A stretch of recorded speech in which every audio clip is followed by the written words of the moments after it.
Hey there everyone, Nubkeks here, and we are on the Shadowlands beta right now, and I wanted to run you through the different consumables that you're going to be making with professions, and that you're definitely going to want to be using in your raids, in your Mythic Plus runs, and all of that here in the Shadowlands. There's actually a vendor which sells all of this stuff. And I think there's certainly a lot of new things, and they look quite intimidating. So I thought if I break it down logically, it might actually be kind of helpful for you guys. So, well, without any further ado, let's dive in and let's look at this. I've actually sorted them in my bags to make a little bit of sense. Let's start over here in this bag. And this is actually kind of a nice thing that they've done, but we have our flasks come back. So your flasks, you can have one flask on at any time. It lasts for 1 hour, persists through death, and there's only actually 2 flasks now. So there's a flask of stamina, which gives stamina, and then there is a flask of power. So you can see right now I'm in feral spec, and that's increasing my agility. If I swap over to balance really fast here, you'll actually see that the flask is going to adjust its stats, right? So it's actually going to adjust its stats. Now it's going to give me some intellect. And I'm very curious, if I drink this now, it's giving me intellect. I'm not sure if it's going to switch back when I actually switch, but I think that's very, very cool that you simply buy the one type of flask. There aren't different types of flask. And there you go. In fact, I just switched. I drank it while I was in balance and it was giving intellect. Now it's actually giving me agility. So your flask is going to adjust based off of your specializations. That's really, really nice. You know, especially, I mean, this affects us in the raids. Like you could have some raid bosses where you want, 4 healers, but then the next raid boss you might only want 2 healers. So it's kind of shitty if your healer is, in this case, it's a feral and a resto druid. It means that those stats, the stats in the flask are going to work no matter what. So that's cool. Your feast this time is called the Feast of Gluttonous Hedonism. So up to 35 people can eat from this. And it's going to give you 72 in a stat for 1 hour. So that's your primary stat. And again, I assume I am downloading a Warframe to play at the moment, so we might be a little bit laggy. Let's see if we can eat this thing. Is it working? Yes, okay, it's working now. Looks awesome. I'm very curious if this is going to also transfer now between specs. So it should give agility. There we go. I assume this might not, seeing as a feast is something you eat before every pull, but let's check it out. It's only a small amount, as you can see. It's giving me 15 agility right now, which does seem lower. Yeah, it's still giving me agility. So I wonder if there's some sort of scaling issue on that, because it's saying right now it gives 72. It's only giving 15. Let's assume the tooltip is correct and that it will give 72. But yeah, it doesn't swap. You have the candied amberjack cakes. These are just your generic food for getting health or mana back that don't have any stat associated with them and are probably very cheap. Then we have the stat foods. So we have the Phantasmal Souffle and Fries, which is going to give you 52 critical strike. You're going to get the Tenebrous Crown Roast Aspic, which is going to give you 52 haste. You're going to get the Crawler Ravioli with apple sauce for 52 mastery, and Steak a la mode for 52 versatility. There are also 4 other foods which give more unique benefits. Banana beef pudding is going to give you 119 stamina. Then this is where things get a bit weirder. We have the Seraph Tenders. These are going to give you an out of combat heal for 2,000 or so every 5 seconds while you're out of combat. So just helping you heal up. Again, I have 20,000 health. So at 2,000 heal, I'm healing about 10% of my health every 5 seconds while out of combat. So interesting for some solo play. The Smothered Shank, it will cause you to periodically belch, doing 500 nature damage to enemies in front of you. So I imagine that this one, we'll see if we can get the effect rolling here. I imagine it probably has quite a small range, but it could be good for some AoE damage. And then finally, the Fried Bonefish. You're going to get speed for a short time after killing an enemy. So these are some of the new foods. So we've got this. I don't know if this is going to work. We might need to go get in combat. Oh no, there we go. It's quite small, as you can see. And it has a sound effect. Oh Lord. All right. How much damage is this? It should do the 500 damage. 500 damage, it's triggering quite often. It's not too bad. It's not too bad at all. If I rake this guy, I haven't set up my weak auras or anything properly yet. Like, Punch and Belch, it's doing a decent chunk of damage there. It's not too bad. Interesting. Interesting. Ah. The Punch and Belch seems pretty strong right now. Okay, so they're the foods. There are a few miscellaneous bits here as well to highlight. There's the Heavy Desolate Armor Kit, which is going to increase the stamina of an item. I'm going to get rid of this belch thing. Actually, I'm going to eat from this to get rid of the belch. Please, save us from the belch. Thank you. Okay, good. Heavy Desolate Armor Kit. It's going to increase the stamina of an item worn on the chest, legs, hands, or feet by 48 for 2 hours. This seems kind of bad right now in the sense that you are going to have to buy 4 of these every 2 hours. So, like, if you're doing a raid for 3 hours, you're going to need 8 of these things. If you're doing Mythic Plus for 4 hours, you're going to need 8 of these things, and so on. So this could be a big gold sink, but these armor kits could be pretty strong for extra stamina boosts. Again, we have right now about 1,000 stamina, and if you can wear 4 of these, you're going to get about 200 stamina from this. So my health is now... I'm going to have to buy... Let me buy a couple more, actually. Very, very quickly. This vendor is obviously only here for the purposes of the test realm. This is not something that you'll actually have. Let's buy another 4 of those. Let's put them on. This is only on the test realms. Won't work this way on live. You have to actually craft these with a leather worker. Legs. You can see our health just shooting up right now. I mean, we're in terrible gear, but nonetheless, you can see that's a pretty sizable benefit. I imagine these probably work in random battlegrounds as well. So we just went up a lot of health. So you're going to have to track those and make sure that you're applying them. So bit of a gold sink, unfortunately. There are the Drums of Deathly Ferocity, which increase haste by 15% for all party and raid members. So this is your Drums version of Bloodlust. If you don't have anyone with a real Bloodlust in your party. Bloodlust is giving 30% haste now. This is only giving 15%. So the Drums are half as good. So yeah, you definitely want to get a real Bloodlust or Time Warp or Heroism whenever you can, but this is a good backup. And then there is the Desolate Leather Barding, which prevents players from being dazed.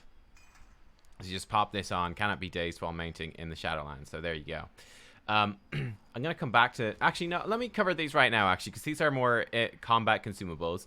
These are for your weapons, right? So you've got the Shadow Core Oil. Apply to a weapon for 10 minutes. Only lasts for 10 minutes. Giving you a high chance to deal an additional 230 shadow damage when you damage an enemy. This has a 5-minute cooldown.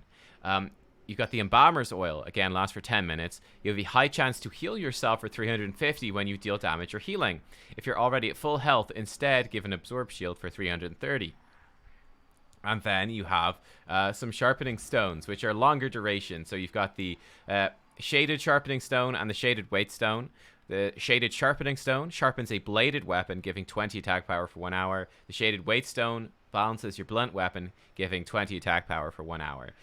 So different ways to improve this. I mean, I assume that the oils will probably be better, and they do have some interactions with the combat pots, which we'll come to in a second.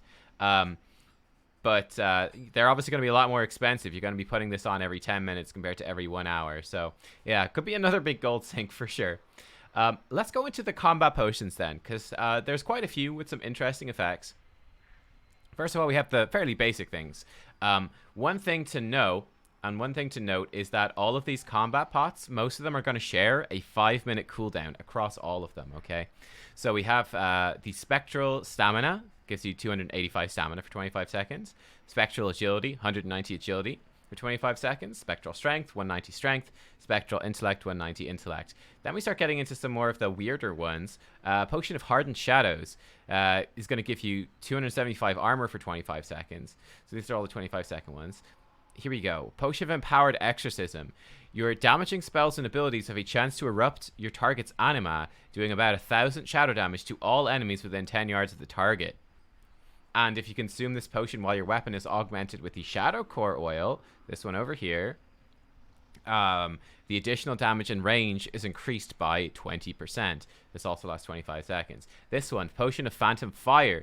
Your attacks and spells have a chance to send out a fiery projection at your target, doing 3,300 Shadow Flame damage.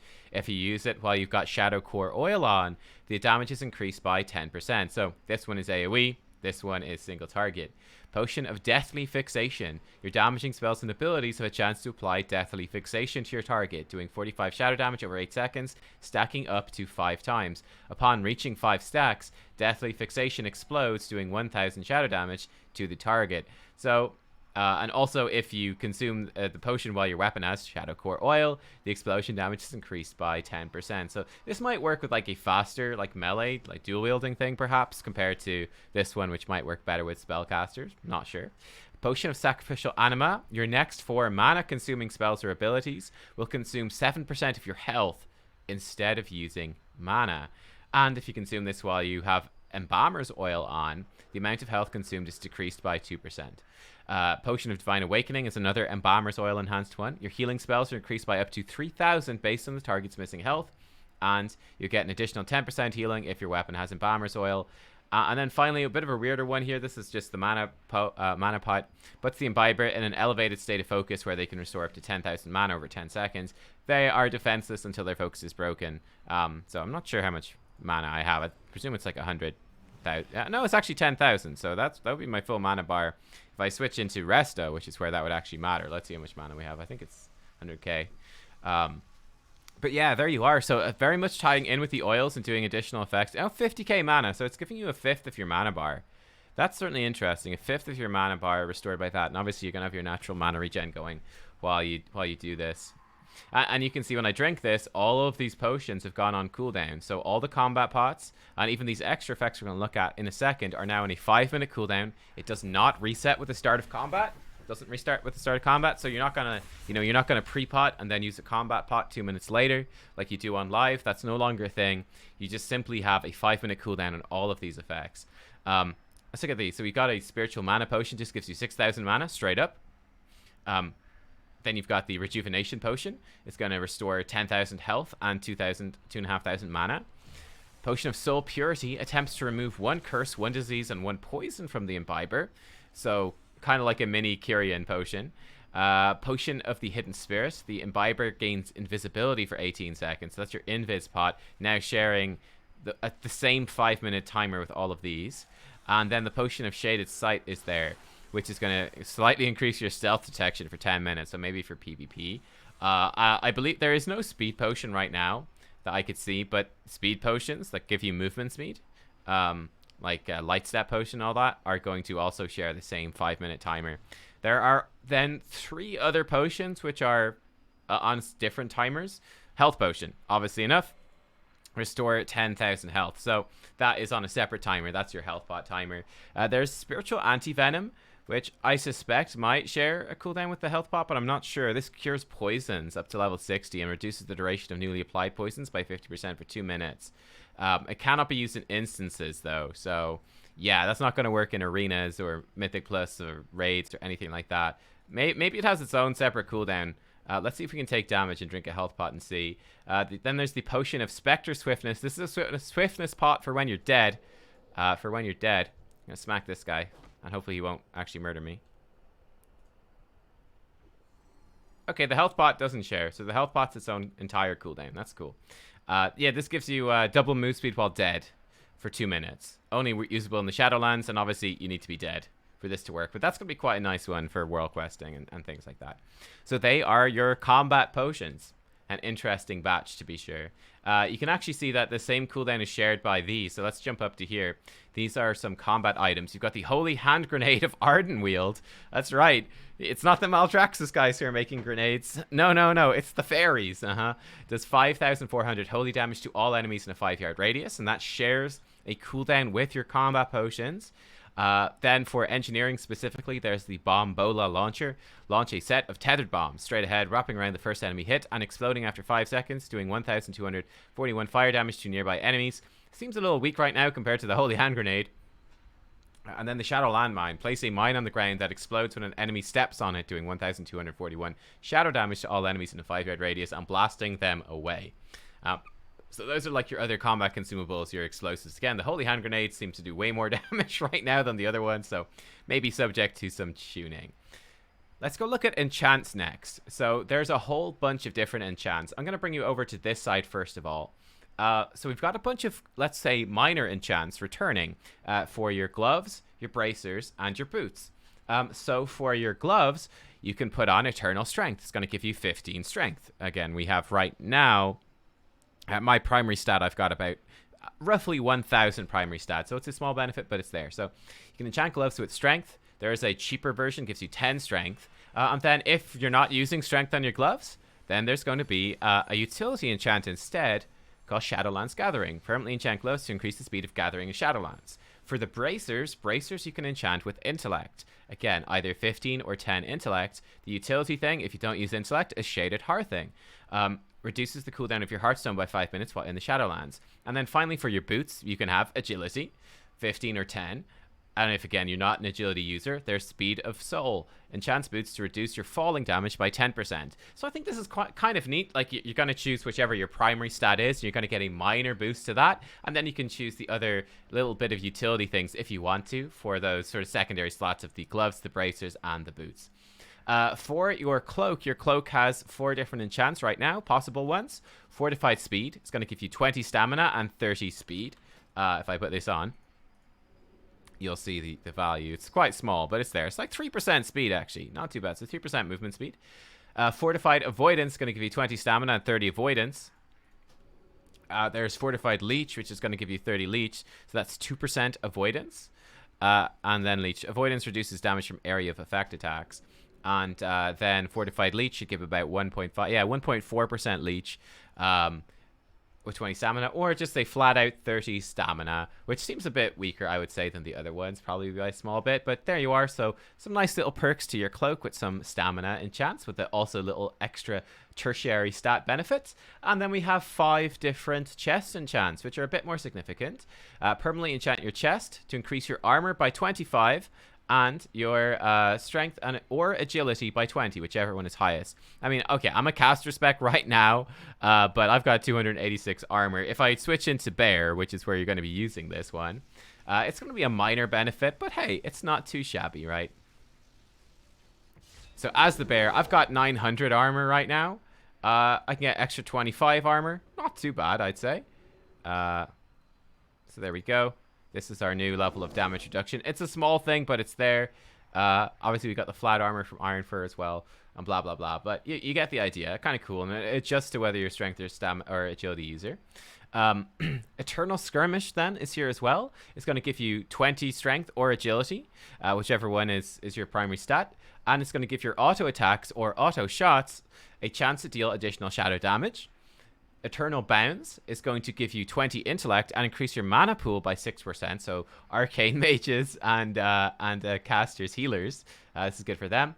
Then you've got the Sacred Stats, which is going to increase all stats by 20.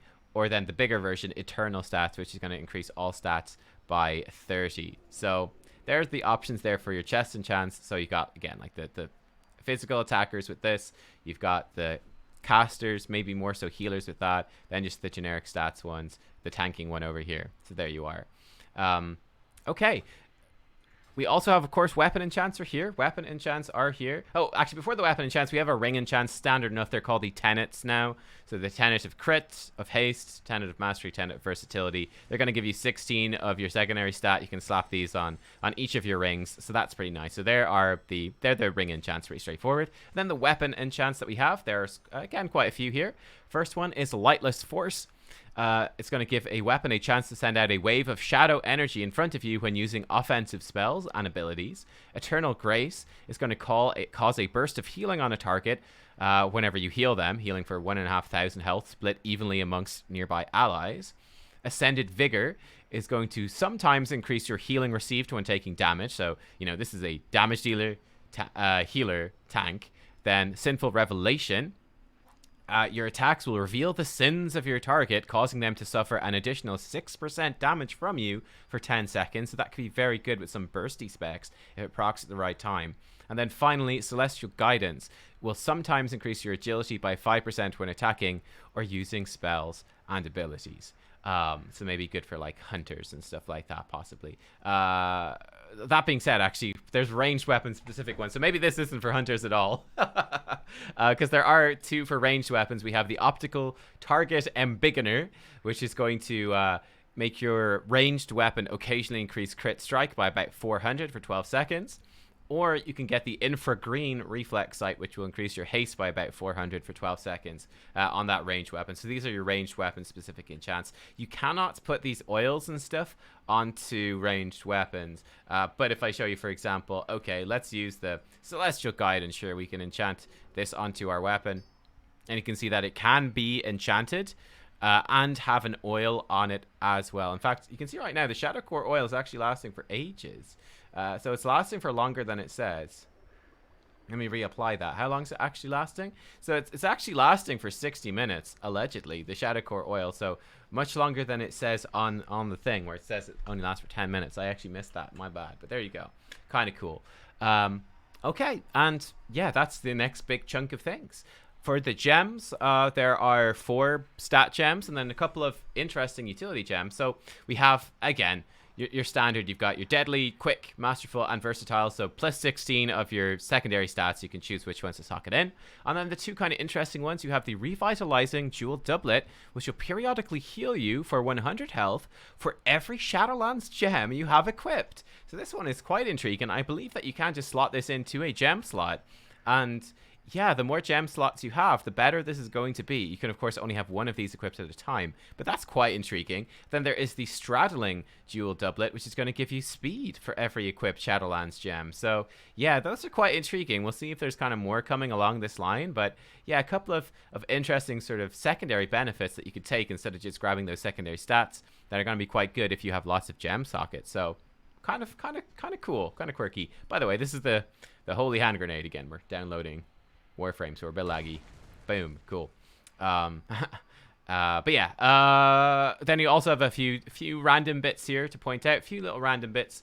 We have skeleton key for blacksmiths. This one is weird. This is for inscription. This allows you to open locks that require up to 6 to 5 lockpicking skill. So I think this is just a lockpick, the writ of grave robbing for scribes as well. So there you go. Of course, you need blacksmithing or you need inscription to use these. We have our tomes, right? Codex of the Still Mind lets nearby players adjust talents. Tome of the Still Mind lets you adjust talents. Cool. And there's, of course, the Vantus rune for Castle Nathria, which gives you a versatility, 40 versatility against a particular boss in Castle Nathria for that whole week. But you can only use 1 Vantus rune per week. So this is really mostly for, progressing in Mythic, I'd say, when bosses take a long time to kill. So there you are. And yeah, that's most of it. The only thing to add on to that there are some of these optional ingredients that you can create.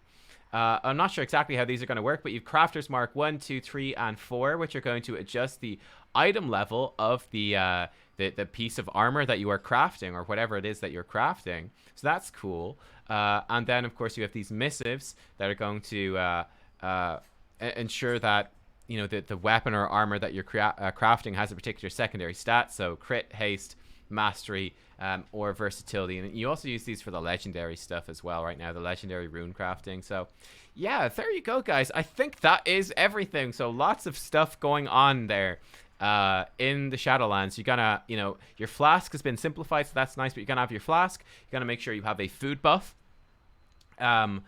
Of course, you're still, I presume, going to have the scrolls carrying over from BFA. There don't seem to be Shadowlands versions that are going to replicate the effects of like Arcane Intellect and Powered Fortitude, etc. You've got drums if you don't have Bloodlust, so that could be good for Mythic Plus or for solo play. New thing that's big is you are going to have these armor kits, which are going to give you a lot more health. So that seems a pretty big deal. You're going to want to be carrying around 4 of these armor kits and refreshing them every 2 hours. You can have your weapon oils or your weapon weight stones, sharpening stones. So you're going to be refreshing these every 1 hour. You're going to have enchants on your cloak. You're going to have enchant on your chest. You're going to have your gloves, bracers, and boots enchanted as well. Of course, you're going to have your weapon enchants or your scopes on your ranged weapons. You can slot in your gems. Again, we've got those couple of kind of interesting gems as well. And then you've got all your combat pots or your engineering in combat things. And these have all been standardized to a 5-minute timer. So you got typically just your stat potions, but you're also going to have things in there that do a bit kind of more quirky things like empowered exorcisms, which is going to be exploding some AoE damage. And some of these do have interactions. Some of these quirkier ones have interactions with the weapon oils. And then in there you still have your mana potion. And then your channeled mana potion for the casters. And of course, this not only, again, is including grenades, your combat potions, it is, of course, including those utility potions, such as, this one, which is removing curse, disease, and poison. Invis pots, speed pots, all that stuff is in that same group as well. So, yes, that is... Oh, and health potions, of course, being their own separate thing, of course. Can't go anywhere without your health potions. So, yeah, I think that's most of the big stuff there for Shadowlands. Definitely more things to be doing, more enchants to get, more potions, more consumables than in BFA. which is either a good thing or a bad thing. Definitely fun if you love doing professions. Could be stressful if you're a bit of a miser and you don't want to spend your gold. You're gonna have to spend a lot more gold, I think. But there you go, guys. That is how things are looking for Shadowlands. Hope you enjoyed. I might do an update on this, when stuff actually goes live, when we have the final versions, because this is of course subject to change. But thank you for watching, and I will see you next time. Bye bye.